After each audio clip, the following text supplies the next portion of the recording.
I am Ferdinand Marcos, and I am the President of the Republic of the Philippines. I stand today on behalf of 110 million Filipinos. Hi everyone, hello universe, it's me again. Shout out sa inyo mga kababayan.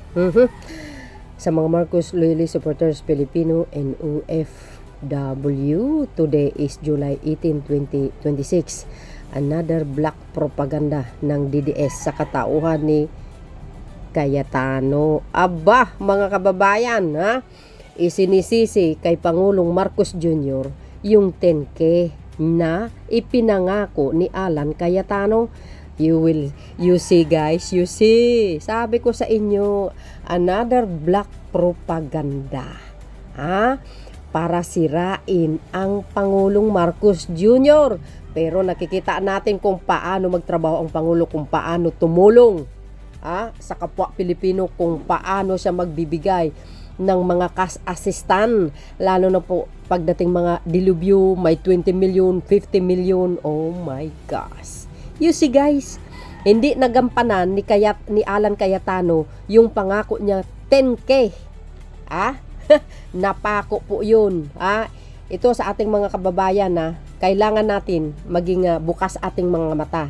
Dahil ito si Cayetano, another black propaganda. Para sa akin in my own opinion guys. Bakit kanyo? Ito sinabi ng Inquirer. M goes. Pagkapanalo ni President Marcos Jr., ayaw niya. Talaga? Senator Alan Cayetano said it was President Ferdinand Marcos Jr. who opposed his proposal to provide 10K in cash aid to Filipino families affected by the COVID-19 pandemic. Sino bang pangulo ng panahon na yun? Di ba mga kababayan? Di ba si Digong? Nako po. Oh my gosh, di ba?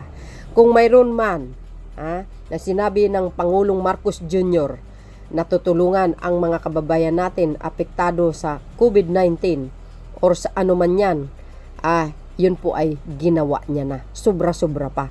Ang tanong dito kasi, yung pangako din ni Alan Cayetano sa mga kababayan natin during campaign. Di ba? Pangako niya po yan. 10K. Saan na hanggang ngayon? Wala pa. Ngayon, isisisi kay Pangulong Marcos Jr. It was the President, sabi niya, who opposed proposal to provide 10K. Excuse me. Iba yung sa'yo, iba yung kay Pangulong Marcos Jr. kung mayroon man. Pero sobra-sobra sa 10K ang mga tulong niya. Sunod-sunod ang mga tulong niya. His statement comes after the government announced a new rounds of financial assistance that will provide up to 12K in cash aid to poor and low-income household. You see guys, wow, my gosh. Iba po ang kay Pangulong Marcos Jr., Pangulo ng Pilipinas. Iba yung kay Alan Cayetano. Yan yung pangako niya during campaign period.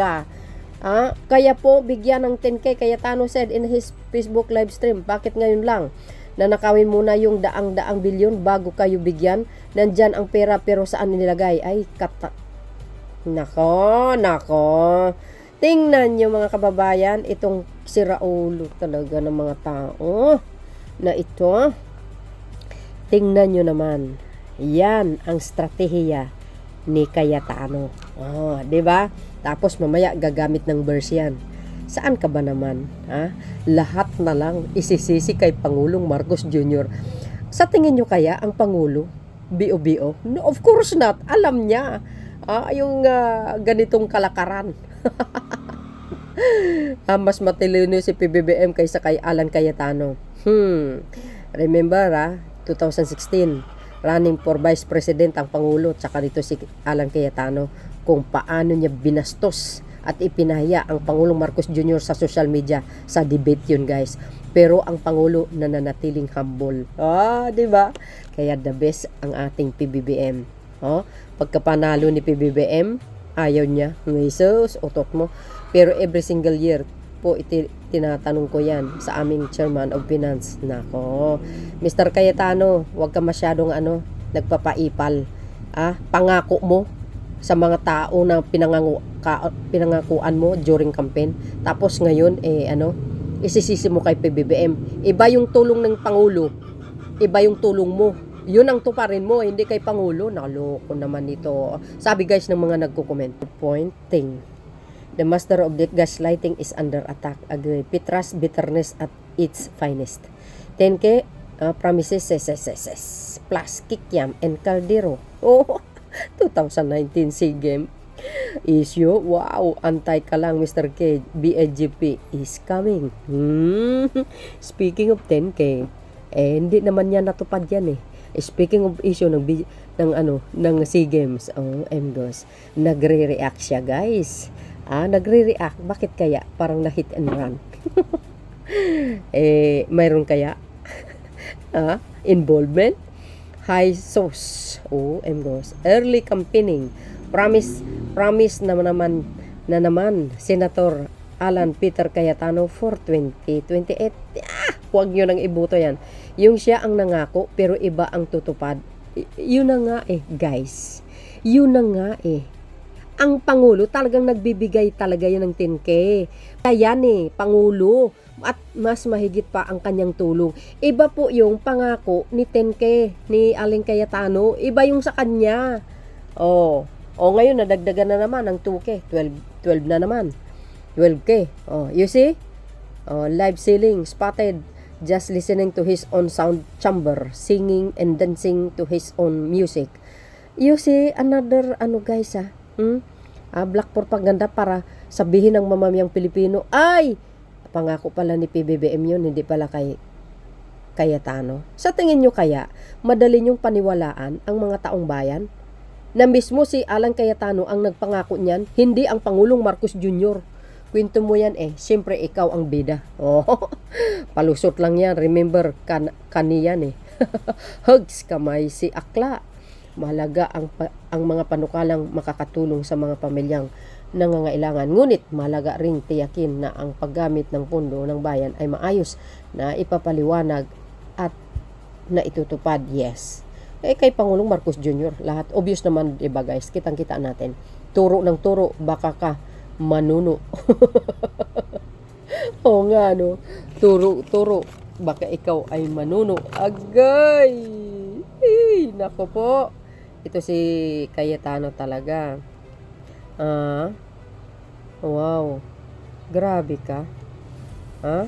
Si PBBM ngayon ang may kasalanan.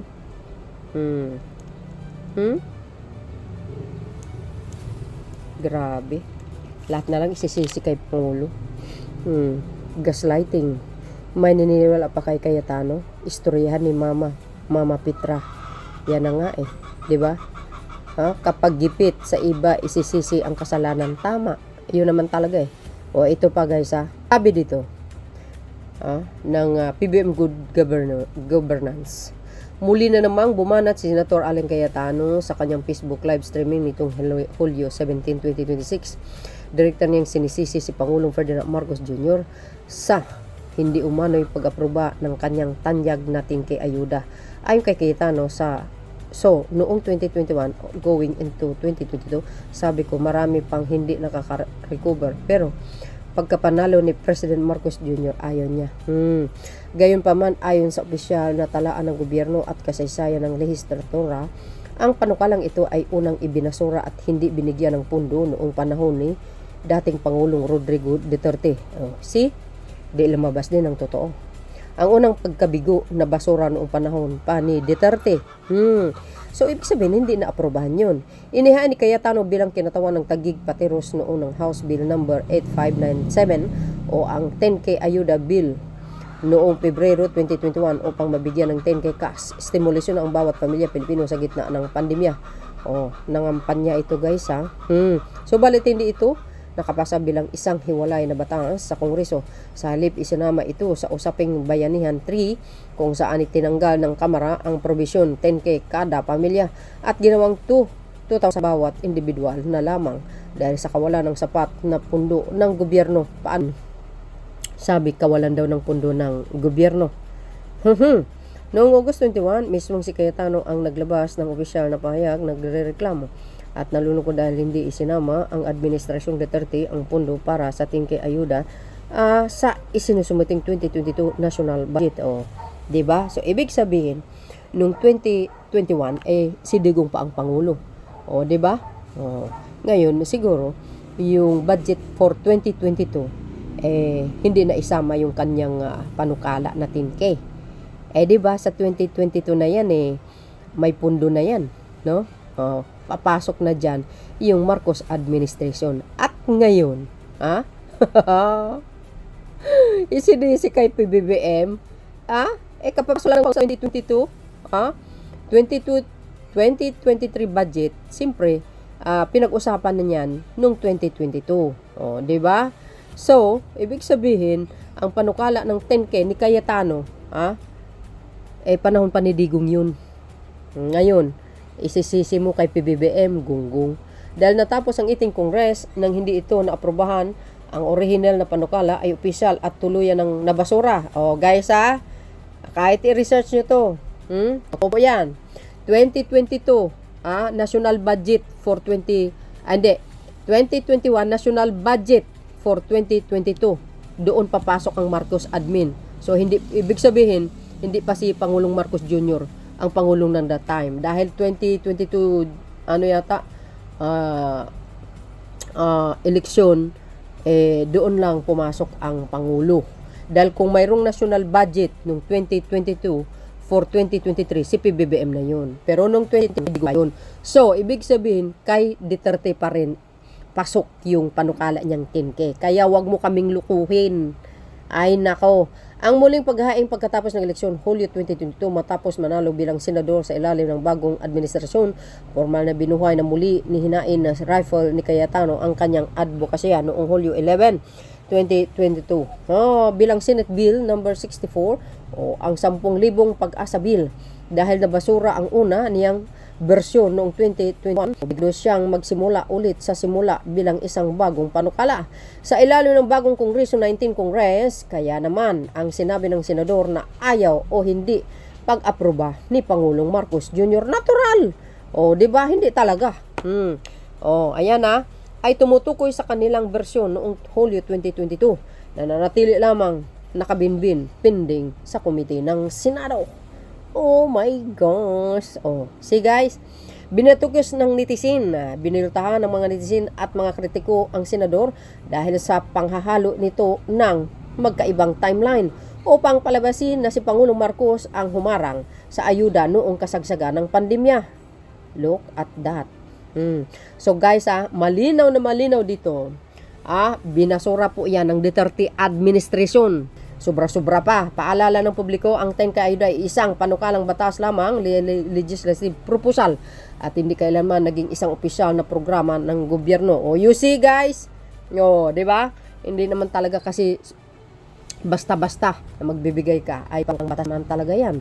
At galing yan kay Pangulong Marcos Jr. at hindi po yan pangako talagang ibinigay yan na aayon sa kanyang layunin bilang Pangulo ng Pilipinas. Walang kapangyarihan ng sinumang Pangulo na harang o patawa ng bito ang isang pundong hindi naman inaprobahan o ipinasa ng buong Kongreso. Ang original na pundo para sa 10K ayuda ay kasagsagan ng pandemya ay hindi na inaprobahan ng administrasyong Duterte noong 2021. Ang bersyon ng inihain ni Hulyo 2022 sa ilalim ng kasalukuyang administrasyon ay tuluyan ng nabasura matapos magwakas ang termino ng nakaraang kongreso nang hindi ito ipinapasa ng lehislatura.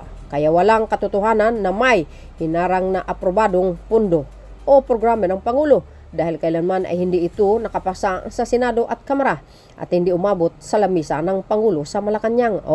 Ito malinaw na malinaw, mas malinaw sa tubig. Wala as in, walang sinabi ng Pangulo na ayaw dahil nga hindi inaprobahan ng Kongreso at ang Senado. Kaya Mr. Senator Alan Cayetano, sir, tama na yung paninira nyo sa Pangulong Marcos Jr. Tumigil na kayo. Malinaw na mas malinaw sa sinag ng araw. Fact check. CCC ni Cayetano kay PBBM ukol sa 10K ayuda bill walang basihan. Ibinasura noong panahon ni Digong, hindi ni Pangulong Marcos Jr. Di ba? Ayan hinain na Cayetano panukalang 10K ayuda 2021. Ibinusura ng Kamara, ginawang 2K na lang dahil walang pundo. 2021, inamin ni Cayetano na hindi pinunduhan ng Duterte administrasyon sa 2023 budget. Muling inain ni sa Senado, ngunit nabasura ang matapos ng termino ng Kongreso. Ang hindi ito ipinasa ng lehislatura. Dahil nga, hindi nga nakapasa sa dalawang lehislatura, Kongreso at ang Senado. Paano mo masasabi na si PBBM na hindi nga nakarating sa lamesa niya? Ay nako, ito si Cayetano kahit kailan mahilig ito magbaliktad. So do you think wala bang mga political content creators or mga media na nakabantay na itong sinasabi mo na ayaw ng Pangulo na hindi ba alam ang katotohanan? Ay, ito, kaya nga dito nga tayo guys. O ayan, ang katotohanan binasura ng Pangulong Digong, bis din ng Administrasyong Marcos dahil nga hindi nga nakarating. O di ba? Ibig sabihin guys, ibig sabihin, ayan, ibinasura ng panahon ni Digong. O pagdating kay Pangulong Marcos Jr., wala din kasi hindi nga nakapasa sa dalawang lehislatura. Tapos ngayon, isisisi mo si PBBM, gunggong. Ay, nako. Sabi dito guys, uli ng mga nagko-comment. Naninisi pa nga ang luko. Isip na lang ulit ibang script. Ginagawa niya yan na ituro kay Marcos para lalong magalit ang taong bayan kay Marcos at isipin naman ng mga tao na totoo ang mga sinasabi ni Alan Cayetano sa proyekto niya. Kaso lang, may taong nakakaalam sa mga ginagawa niya. Kaya ayan, lumabas na naman ang mga salitang kukontra sa kanya. Senador siya, pero siya ang punot dulo ng gulo sa Senado. Obvious ba guys? Basta ako naniniwala ako kay Cayetano na si Raulo talaga. Para-paraan ang akla para makaiwas sa issue. Wahaha. Siya na nga po sa tao, bakit si BBM sinisisi niya? Yun na nga ang tanong isa sa mga black propaganda ng mga kalaban ni PBBM.